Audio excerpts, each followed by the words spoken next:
Hello everyone, I hope your preparation for 25th of May, that is the ultimate showdown of UPSc Prelims, is on track. और I hope कि आप सब current affairs plus the static portion, whichever you have to study, you are studying it quite well. So welcome to Nimbus Academy IAS, and here we are with a new series which will focus upon the current affairs which are relevant from the prelims 2025 point of view. So first of all, if you have not subscribed to this channel, kindly subscribe to this channel. और दूसरी बात, अगर इस video के regarding कोई भी आपकी query है, then kindly drop that query in the comment box. So here I am presenting to you the international relations which are relevant for UPSc CSE 2025, brought to you by Nimbus Academy IAS. So first of all, here are the key areas of the focus. International relations can be basically divided into these 5 domains. ये 5 domain में जब आप international relations को divide करते हो, then you come up with international organizations, regional organizations, international crisis, key initiatives and the places in news. So सबसे पहली बात, places in news that focuses on the political geography aspect. जैसे कि आपने पिछली बार क्वेश्चन देखा होगा नॉर्थ सी के रिगार्डिंग कि नॉर्थ सी को कौन कौन सी कंट्रीज जो हैं वो बॉर्डर करती हैं. So all this is covered in the political geography aspect. First of all we will be starting with the international organisations.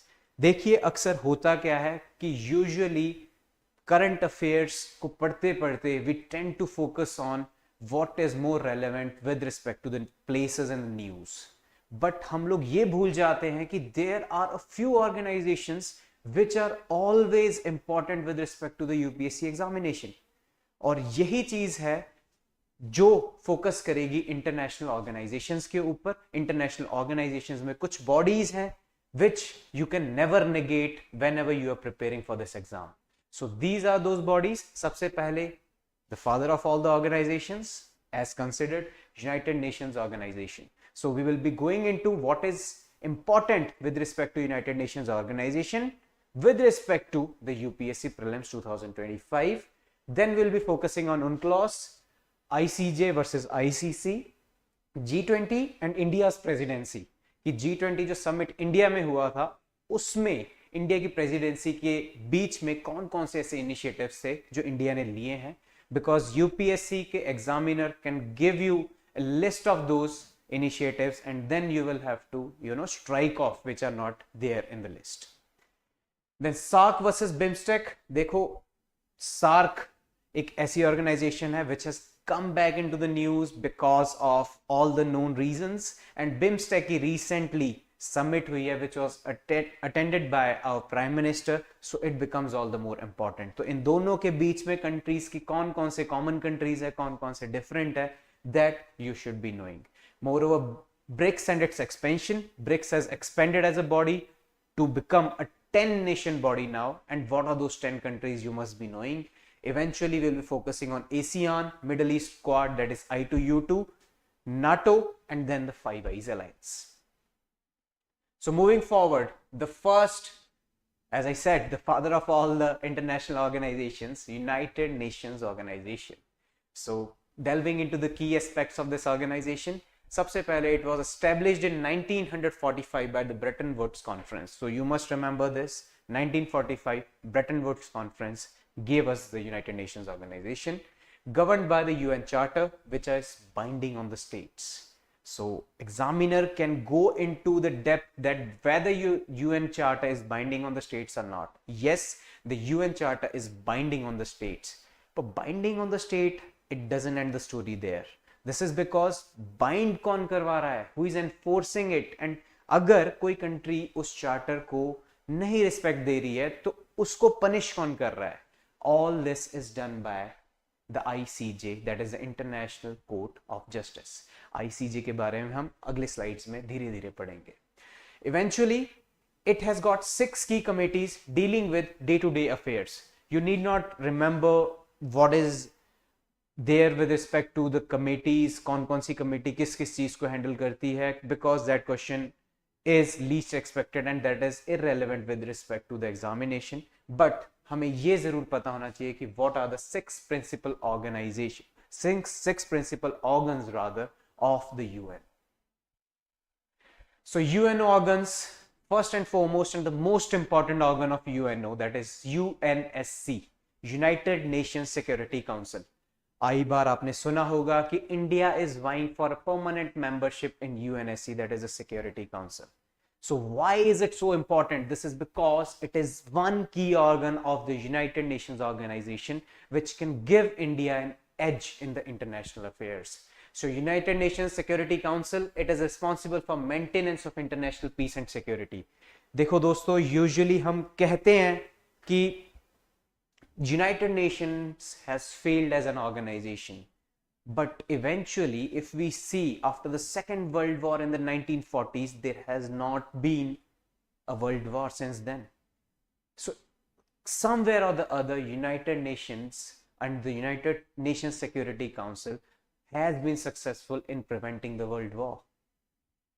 It has got 15 members, in which 5 are the permanent members and 10 are the non-permanent members. So the 5 permanent members are USA, UK, France, Russia and China. It should be on your fingertips. 5 fingers, 5 members of UNSC. USA, UK, France, Russia and China. अगर आप भूल भी जाते हो, then the most important trick to remember this is these are the 5 countries which has commanded a pivotal position in the international relations since the inception of UNO. In 5 countries के around सारे international relations जो है हमारे घूमते हैं, चाहे वो India के विद रिस्पेक्ट टू बात कर लीजिए, चाहे वो whole world. If we consider the whole world, then these are the 5 countries which are the most important, and these are the countries which are having the veto power in UNSC. And mind me, this veto power has been exercised by all the 5 countries for their interest one time or the other. Eventually 10 non-permanent members, and each year 5 are selected for a 2-year term. तो जो non-permanent members हैं वो 2 साल के लिए चुने जाते हैं, और हर साल 5 मेंबर जो हैं अलग अलग रीजन से चुने जाते हैं for the UNSC non-permanent membership. Then the regional division, how these 5 members or the 10 members are elected, that is also important. It is elected on the basis of the regional division. And how is this regional division done? This regional division is done according to the map of the world. Asia and Africa में आप देखोगे कि it has 5 members. 5 members are chosen from the Asia and Africa region. Then Latin America and Caribbean, 2 members. West Europe, 2 members. And East Europe, 1 member. So this is also taken with respect to the population कि कौन से area की कितनी ज़्यादा population है, अब कौन से कॉन्टिनेंट की सबसे ज़्यादा population है. You will have to tell me in the comment box. और उसके according, and moreover, which region commands more respect and more influence in the international affairs. For example, it is very perceptible from the Western Europe and the Eastern Europe. Eastern Europe को 1 seat दी गई है, but Western Europe, which commands more influence in the international relations, has been given 2 seats. Eventually, we will have to see how the election is done. Election is conducted by the 2/3 majority. To 2/3 majority आपको चाहिए अगर आपने UNSC का non-permanent member बनना है. और किसकी 2/3 majority? UNGA, that is United Nations General Assembly के जो भी members हैं उसकी 2/3 जो members हैं वो members अगर आपको support कर रहे हैं, then you can fight for a seat in UNSC non-permanent. But UNGA के कितने members हैं, that again you will be telling me in the comment box. And India's stint, India कितनी बार UNSC का non-permanent member रहा है?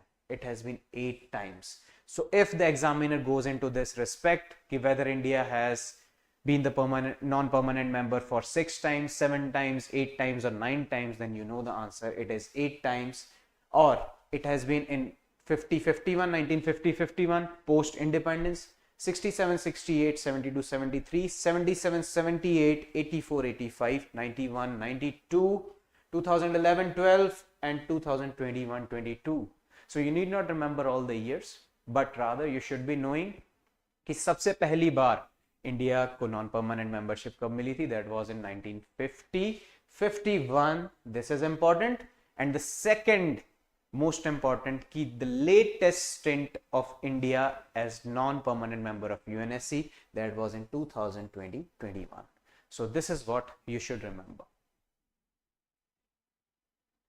Now going into the other organs, they are not very relevant with respect to the examination, prelims examination, but you should be knowing. आपको पता होना चाहिए कि 6 main organs कौन कौन से हैं. सबसे पहला we saw United Nations Security Council. Next is United Nations Economic and Social Council. Third is the Trusteeship Council. Fourth, Secretariat. Fifth, International Court of Justice, which I told you is the chief court of United Nations Organization. Fifth, and after that the sixth one, that is the United Nations General Assembly, जिसका कि आप मुझे बताएंगे कि इसके कितने members total हैं, that you will be telling me in the comment box. But अक्सर आई बार स्टूडेंट्स का ये क्वेश्चन रहता है कि sir, if these are the 6 की organs of United Nations, then what about mister WHO, world bank and the international monetary fund? कि these are all considered part of United Nations, but why are not these the principal organs? This is because these are the specialized agencies under United Nations organization working in their specific domains. For example, World Health Organization का specific domain क्या है? That is health. So when the COVID-19 pandemic arrived, you know the role of WHO in distributing the COVID-19 vaccines all across the world. So eventually these are the organizations which are the agencies which are working under UNO in this specific domains, and there are a total of 17 specialized agencies. So you should remember this, total of 17 specialized agencies and 6 principal organs. कौन कौन से 6 principal organs? UNSC, Economic and Social Council, Trusteeship Council, Secretariat, International Court of Justice, and the United Nations General Assembly. So let's move forward. Coming to the UNCLOS, that is guiding spirit of the laws of sea, which is called United Nations Convention on Law of Sea. देखो, Earth is called a blue planet for a reason. That is because more than 70% of the area of Earth is covered by water. But this 70% area, geography optional students, they know it better. This is also surrounded by the land masses, and because of the land masses and the international politics, these countries are fighting against each other for the marine resources which are located in the seas adjacent to these land masses. So what is the guiding force behind all this international relation? It is the UNCLOS. Again, UNCLOS, अगर हम इसकी specific domains में जाएं, then there is a lot to learn. You have entire book on UNCLOS, but you need not remember everything, but rather UNCLOS में सिर्फ आपको इतना पता होना चाहिए कि EEZ, that is exclusive economic zones of all the member countries have been demarcated, and in EEZ state can explore, exploit, conserve, manage the natural resources. Eventually the jurisdiction is with respect to the artificial island creation, structures, scientific research, submersive cables, etc.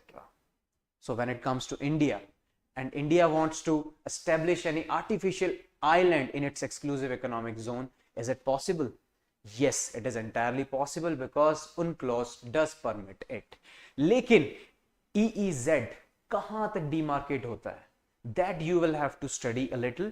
This is because if अगर आपके archipelagic waters, it is still here, अगर यहां तक आपके archipelagic waters है, यहां आपका land mass खत्म हो रहा है, then eventually the territorial sea is considered up to 12 nautical miles. Nautical miles is a unit of distance, and then the contiguous zone is further 12 nautical miles. आगे के जो 12 nautical miles है, that is the contiguous zone. अब देखिए, this is your territorial sea, 12 nautical miles. Eventually इसके आगे के जो 12 nautical miles है, that is your contiguous zone, and encompassing this contiguous zone, this area of 200 nautical miles, that is termed as your exclusive economic zone. इसके हिसाब से आपको rights दिए गए हैं that you can establish artificial islands, structures, scientific research you can do, submersive cables. All this can be done in the exclusive economic zone. Eventually इसी के हिसाब से आपका जो एयर स्पेस है वो भी डिमार्केट किया जाता है. अभी रिसेंटली आपने सुना भी होगा कि दो कंट्रीज के बीच में इन फाइटिंग हुई तो एक ने दूसरे के लिए एयर स्पेस खत्म कर दी, बंद कर दी. But what is that airspace and how is that demarcated? That is also demarcated according to UNCLOS. National airspace is there, that is up to the territorial seas, and then further after the territorial sea, after the 12 nautical miles area from the continent or the land mass, there is international airspace. आप 12 nautical miles तक अपनी airspace को control में रख सकते हो अपने land mass से आगे तक. उसके बाद that is the international airspace and you have no right over it. So going forward, let's look into, as I said, what enforces the UN Charter, that is the International Court of Justice. लेकिन हमारे लिए सिर्फ इतना जानना जरूरी नहीं है कि that is responsible for enforcement of the UN Charter. Rather, we should know there are two principal courts, international courts, that is International Criminal Court and International Court of Justice. What are the points of difference between them? So first one, International Court of Justice, it was established in 1946. As I already told you, UN was a product of Bretton Woods Conference, which was held in 1945, and in 1946 United Nations came up with International Court of Justice. But the International Criminal Court, इसकी उम्र अभी बहुत कम है. It was established very recently, just 20 to 25 years ago in 2002. UN के साथ इसका क्या relationship है? As I already told you, it is official court of UN, commonly referred to as the World Court. So if the examiner asks you what is the World Court, then the World Court is International Court of Justice, not the International Criminal Court. Location, both of the courts are located in Hague, that is there in the Netherlands. So European influence, both the courts they are located in Hague. अब UN के साथ ICC का क्या relationship है? It is independent of United Nations organization, may receive case referrals from UN Security Council. So it may receive the case referrals, but it is not under the United Nations organization. Then the type of cases ICJ deals with, it is contentious between the parties and the advisory opinions. Rather, ICC, it goes into the criminal prosecution of individuals. तो यहाँ पे एक बहुत बड़ा difference है, that is the parties and advisory opinions, but ICC deals with criminal prosecution of individuals. Subject matter क्या हो सकता है इन cases का? Sovereignty, boundary, maritime disputes, trade, natural resources, human rights, treaty violations, treaty interpretation and more. For example, अगर कोई भी दो countries के बीच में, let's say for example US and Canada, अगर उनके बीच में कोई भी conflict आता है, then the case will go to the International Court of Justice. But अगर that conflict is with respect to the individuals, जिसका domain हो सकता है genocide, crimes against humanity, war crimes, crimes of aggression, etc., then that case will go to International Criminal Court. Funding, it is funded by United Nations because it is a principal organ of United Nations, as I told you. But ICC, it has assessed contribution from state parties to the Rome Statute, voluntary contributions from United Nations, voluntary contributions from governments, international organizations, individuals, corporations and other entities. So it runs basically on the voluntary contributions from the various organizations. So let's move forward and let's come to G20, that is the group of 20 and India's presidency. देखो दोस्तों, we could have easily delved into what is G7, what is G20, but what we are here to learn from these videos is कितने छोटे time में you can focus on key areas or the niche areas where the examiner usually delves into to make the questions for UPSc Prelims. So G20 and India's presidency. 19th summit of the G20 was recently held in Rio de Janeiro, Brazil. It had the theme of building a just world and a sustainable planet. So theme can appear in one of the options ki whether this was a theme or not. So the theme of 19th summit was building a just world and a sustainable planet. Now 2022, the presidency was with Indonesia. In 2023, you must know, with the theme of Vasudhaiva Kutumbakam, the presidency was with India. 2024, it was passed on to Brazil, and now in 2025, it will be presided over by the South Africans. No permanent secretariat और staff, G20 के पास कोई permanent secretariat या staff नहीं है, ये आपने याद रखना है. But it has 85% of global GDP, 75% of global trade, and 2/3 of global population. See, the question for G20 can also pop up in your mains examination. And there is no better introduction, believe me, than to write that G20 encompasses 85% of global GDP, 75% of global trade, and 2/3 of global population. So this can be a very good introduction for your answer with respect to G20. Then it was founded in 1999 post-Asian financial crisis as a forum for finance ministers and the central bank governors. So 1999 में जब Asian financial crisis हुआ था, उसके बाद G20 को बनाया गया so that the finance ministers and the central bank governors, they can come together and have a platform for discussing the international economy. It consists of a Sherpa track and a finance track. What is a Sherpa track and finance track? You will have to answer in the comment box. Sherpa track basically consists of the different leaders, and what does finance track consist of? That you will have to answer.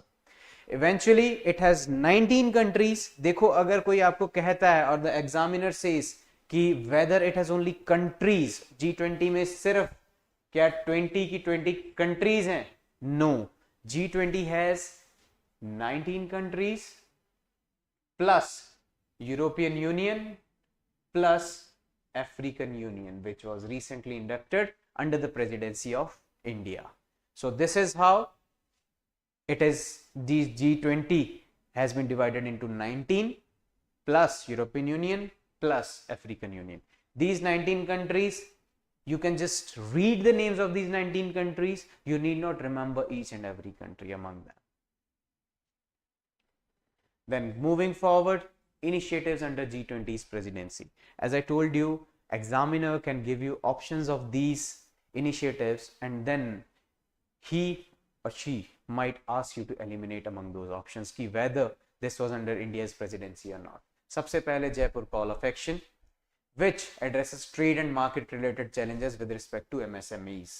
So MSME, again, it is very important topic when it comes to your mains preparation.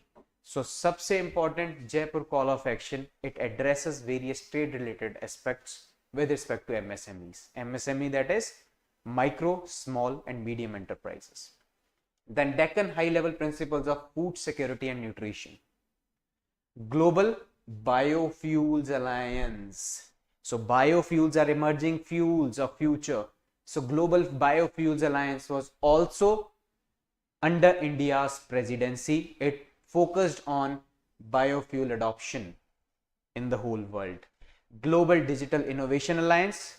As you know, India is very focused on digitalization, not only in the country but in the world rather. So the Global Digital Innovation Alliance, inclusion of African Union as permanent member of G20, as I told you earlier. So these are the key aspects, or these are the highlights which you must know, which was done under the India's presidency. All right, so let's move forward. Now coming to the next important international organization, that is BRICS. अब देखो, what does BRICS stand for? Every serious aspirant will know that. But was BRICS as an organization started by all these 5 countries? These 5 countries including, again on the fingertips, Brazil, Russia, India, China and South Africa? No, let's see. Recently, 16th BRICS Summit was held in Kazan, Russia. 16th BRICS Summit 2024. The topic is the expansion of BRICS. So we won't delve into what is BRICS and what has been the history, but rather we will look into the key pointers and how the BRICS has expanded over time. As I told you, there are few difficulties with respect to UNSC, then its expansion. So what countries are doing are they are moving into multilateral alliances such as BRICS so that they can put their voice forward and that voice can echo in the international relations. This is one fine aspect as to why BRICS has become important in the recent years. Argentina, Indonesia, Egypt and Pakistan are among the countries that have previously indicated their interest in joining the grouping. तो कोई भी country हमेशा ये चाहेगी कि मेरा international relation में जो वॉइस है वो बहुत स्ट्रांग हो ताकि I can command respect and eventually the international relations works according to me and my voice is heard and it is respected in the international arena. So Argentina, Indonesia, Egypt and Pakistan have previously indicated their interest, but BRICS is now an intergovernmental organization that is comprising of 10 countries in total. As I told you, 5 countries plus Brazil, Russia, India, China, South Africa, which basically form BRICS, plus Iran, the new addition, Egypt, Ethiopia, UAE and Indonesia. These are the 5 countries who have officially become the members of BRICS organization. What are the 5 countries? If you want a mnemonic to remember their name, see, you can remember it by 2E, 2I and U. That is Ethiopia and Egypt. 2I कौन से होंगे? Iran and Indonesia, and U, that is the United Arab Emirates. Founding members of BRICS. What are the founding members? As I told you earlier, let's look into those aspects. Founding members are only 4, that is Brazil, Russia, India and China. So if someone asks you whether South Africa was a founding member of BRICS, no, it was not. It started as a BRIC and eventually South Africa joined, which made BRICS. South Africa joined BRIC in 2010, transforming BRIC to BRICS. BRICS was conceived as a counterweight to the group of 7 developed countries. So G7 countries कौन सी हैं? That you will have to answer me in the comment box. Now the New Development Bank NDB is a multilateral development bank established by BRICS. So New Development Bank आपने सुना भी होगा बहुत बार कि NDB has given the loan, it has sanctioned the loan to such and such country for such and such reason. So it is the development or the multilateral bank of the BRICS. So going into the map to make it a little more interesting for you all, as you all know now, what are the 10 countries of BRICS? Brazil, Russia, India, China, South Africa. Then 2I, Iran, 2I, 2E and what was it? UAE. So 2I, Indonesia, Iran, 2E, Ethiopia, Egypt and the last one, again you know that. Brazil, Russia, China, India, South Africa. Founding members, Brazil, India, China and Russia, later joined by South Africa. Now it encompasses of Ethiopia, UAE, Iran, Egypt and Indonesia somewhere here. Saudi Arabia had expressed its interest of joining BRICS, but it has not formally joined BRICS till now. Even Argentina holds the same thing. So you should know only the 10 countries. Those 10 countries are the most important ones. Moving forward, BIMSTEC versus SAARC. BIMSTEC, as to why BIMSTEC is important, because recently 6th summit of BIMSTEC was held in Thailand, which was attended by our Honorable Prime Minister, and SAARC has come into news again because of the recent terror attacks in Pahalgam. So सबसे important इसमें ये चीज़ है कि countries कौन कौन सी part हैं BIMSTEC का और कंट्रीज कौन कौन सी पार्ट हैं सार्क का। बिम्स्टेक की part countries Bangladesh, Bhutan, Nepal, India, Sri Lanka, Myanmar and Thailand. These are the part of BIMSTEC, that is bay of Bengal के अराउंड जो कंट्रीज हमें दिख रही हैं, they are part of your BIMSTEC. And SAARC की मेंबर कौन कौन सी कंट्रीज हैं? It starts with Afghanistan, Pakistan, India, Nepal, Bhutan, Bangladesh, Sri Lanka. So these are the countries which are part of your SAARC.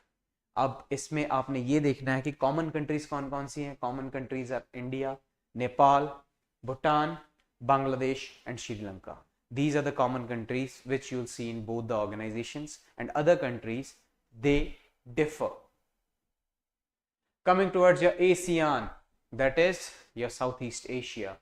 21st ASEAN India Summit was held in Vientiane, Lao PDR in 2024. Context क्या है इसके पीछे? But see, UPSC, whenever you are preparing for this examination, whenever you're going for prelims, there every question has a context behind it. हर एक question के पीछे एक examiner एक context लेके चलता है कि ये चीज इसलिए न्यूज में थी, how is it important to India and how is it important to UPSC aspirants. It is because it marked a decade of India's Act East policy. India's Act East policy is again very important with respect to your international relations if you're studying that, and also for your GS2. And important from exam point of view, most important, the 10 countries which are part of ASEAN. So what are these 10 countries? See, सबसे पहले we have our प्यारा Bharat here, India. Then India is not a part of ASEAN. To be honest, I just wrote it for your reference. Myanmar, Laos, Vietnam, Thailand, Cambodia, Philippines, Brunei, Singapore, Malaysia and Indonesia. These are the 10 countries which are part of your ASEAN grouping. Then coming to your Middle East Quad. Now, every aspirant must know what is Quad. It is a grouping of 4 countries, that is India, America, Japan and Australia. It is basically a strategic grouping in order to counter the growing influence of China. But what is Middle East Quad? Iske upar there has been a question in your mains, that is about the evolving dynamics of Middle East and I2U2. So what is your I2U2? Let's look. The term has gained currency after the first ever meeting between foreign ministers of India, Israel, UAE and USA. So I2U2 is India, Israel, UAE, USA. It is also popularly known as Middle East Quad. Its formation was facilitated by the thaw in Israel-Arab relations because of Abraham Accords. Again, Abraham Accords also becomes a little important with respect to UPSC point of view. What is Abraham Accords? We'll study further. Context of formation of Middle East Quad. Abraham Accords resulted in smoothing of Israel-Arab fault line. This has facilitated initiation of the so-called new Quad in the Middle East involving the US, Israel, UAE and Russia. Then new Quad is being seen as new security architecture in the Middle East. This is shaping up at a time when US is withdrawing from the region and the region is also witnessing increasing influence of China. So US is exiting that region and China is entering that region. So that is why Middle East has become important with respect to UPSC point of view. What is Abraham Accords? Now going to the Abraham Accords, you know that Middle East has been a constant area of conflict among various countries. One reason is religion, another is resources. So there are a variety of reasons behind it. But the Jew-dominated country Israel is fighting against the Islamic-dominated countries in the region, basically because of the difference in the religion, and that difference was somewhere smoothened by the Abraham Accords. Abraham Accords के बीच में Israel और UAE ने बैठ के बातचीत की. It was brokered by USA, and eventually this smoothing led to the deepening ties between those 2 countries and the other countries which are situated in the region. So Israel and UAE strike historic deal. Israel and United Arab Emirates have reached historic peace deal that will normalize diplomatic relations between the two countries. So though it is a little outdated right now, but eventually you should know what is Abraham Accords, because you can interlink these aspects if a question is asked with respect to international relations of the Middle East. Then Israel, you will witness here, Israel here is a small nation that is bordered by the Mediterranean Sea, and it has normal relations with respect to Egypt, Jordan, but these Abraham Accords has resulted in normalizing of relations between Israel and UAE, Israel and Bahrain, and some other countries in the region. So diplomatic ties agreement which USA helped broker means UAE is to become only third Arab state to have full diplomatic ties with Israel. As I told you, other two nations are Egypt and Jordan. Then the third nation will be UAE. Eventually, Abraham Accords has resulted in deepening of ties between Israel and Bahrain also. So this is all which is more important with respect to your Abraham Accords. You need not delve into the details now because it's a little outdated topic. Now, one international organization which has been consistently in the news because of Ukraine-Russia war, that is NATO, that is North Atlantic Treaty Organization. NATO is a political and military alliance of 32 countries. So if anyone asks you how many countries, 32 countries from Europe and North America. It provides a link between the Western countries of the two continents. NATO membership is open to any other European country which adheres to the principle of NATO and contributes to the security of North Atlantic area. So North Atlantic, whenever you see the map of the world,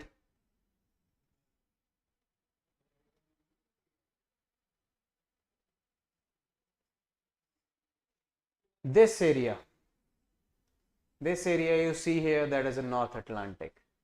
Here we have North America and here we have the European region. तो जो ये दोनों कड़ियों को जोड़ता है, that organization is basically your NATO. A NATO decision is expression of collective will of all the 32 members, since all the decisions are taken by consensus. So NATO, one fine thing with respect to NATO is that all the decisions are taken by consensus of all the 32 members. Now the note, the most important one, Finland and Sweden are the latest members to join NATO. Both countries joined NATO for the following the Russia's attack over Ukraine. So Russia's attack over Ukraine, every country in the region was alarmed for its sovereignty, and that is why Finland and Sweden had expressed their interest in joining NATO. They adhered to its principles, and eventually by consensus the countries of NATO admitted them as members. NATO's core tasks are collective defense, crisis management, cooperative security. Principle of collective defense, under which an attack against one or several NATO members is considered attack against all. It is enshrined in Article 5 of the Washington Treaty. Washington Treaty is basically the charter that guides the NATO. और अगर NATO के किसी भी एक member के ऊपर अगर attack होता है, that is considered as attack on all the 32 members, and eventually all the 32 members come together for the collective defense of that party. NATO invoked Article 5 for the very first time in its history after 9/11 terrorist attacks against the United States. देखिए सबसे पहले NATO ने Article 5, that is collective, that is your collective defense, that article was invoked after the 9/11 attacks on USA, and recently it has been invoked with respect to your Russia-Ukraine war, or isse pehle it was invoked with respect to the Syrian crisis. So you should know what is Article 5 of NATO, what is collective defense, how many countries are there in NATO, and what are the latest inductants. Now coming towards the map of NATO, as I told you, this area is Europe, entire Europe. See, Sweden here is in light blue, but Sweden has, as I told you already, it has become the part of NATO, and this area is your North America, and this Atlantic. So the transatlantic relations are basically governed by an organization, that is North Atlantic Treaty Organization, or the NATO. Now moving forward, Five Eyes Alliance. What is Five Eyes Alliance? You should know What are the 5 countries behind the 5i alliance? Context, the direction, what is the concept, what is the context, kahan se ye cheez uth ke aa rahi hai, why is it so important for UPSC? Again, the directors of the 5i's intelligence agencies met on the sidelines of Raisina Dialogue in 2025 summit in Delhi. Raisina Dialogue के बीच में 5 countries के जो नेता थे, they met and those 5 members were the part of 5i's alliance. So it becomes important for UPSC. The 5i is a multilateral intelligence sharing network of 5 countries. What are the 5 countries? Again, Australia, Canada, New Zealand, UK and the US. It is both a surveillance based and track signals intelligence, that is SIGINT. अगर ये term आपको कहीं भी दिखती है, then it is with respect to 5i's alliance. The alliance between the US and UK evolved around the Second World War to counter the Cold War Soviet threat. So what are the 2 founding members of 5i's alliance, that is USA and UK, to counter the Soviet threat? They formed the 5i alliance, but eventually other 3 members have to join. So coming forward, in 1946, the alliance was formalized through an agreement for cooperation in signals intelligence. The arrangement was later extended to second-party countries. What were those second-party countries? Canada joined in 1948, while Australia and New Zealand became part of the alliance in 1956. US, UK, founding members. Canada later joined, then Australia and New Zealand joined in 1956. 5i's have become involved in ocean and maritime surveillance, scientific, defense intelligence and analysis, medical intelligence, geospatial intelligence, counter-intelligence, counter-terrorism, and the continuous sharing of intelligence products via a secret collective database known as Stone Ghost. So if someone asks you that the collective database, the secret database Stone Ghost belongs to which of the organizations, and you have been given four organizations, that is NATO, BRICS, UNO or the 5i's alliance, then you know what answer you have to bubble in your answer sheet. So these are the 5 countries that are basically the part of 5i's. As I told you, the founding members, Mr. USA and Mr. United Kingdom, to counter the growing influence of Russia. इसको counter करने के लिए both of these formed an alliance, which was later joined by second party members, that was Canada, Australia, and which is one more member, that is your New Zealand. So these 5 encompass your 5i's alliance. So these were the most important intergovernmental organizations or the international organizations that you have to delve into with respect to UPSC Prelims 2025. What are other regional organizations, or what are the issues which are binding the political or international politics, or what are the areas that you have to focus on in the political geography? We will be coming up with those videos on your own channel. If you have not subscribed it, kindly subscribe Nimbus Academy IAS, and please stay tuned for the latest current affairs which are important with respect to your prelims examination, which is scheduled on 25th of May. So the days are very less. Kindly subscribe to the channel, kindly share these videos with other aspirants, and if you have got any queries, then drop down those queries in the comment box. Thank you. Keep preparing. All the very best. Thank you so much.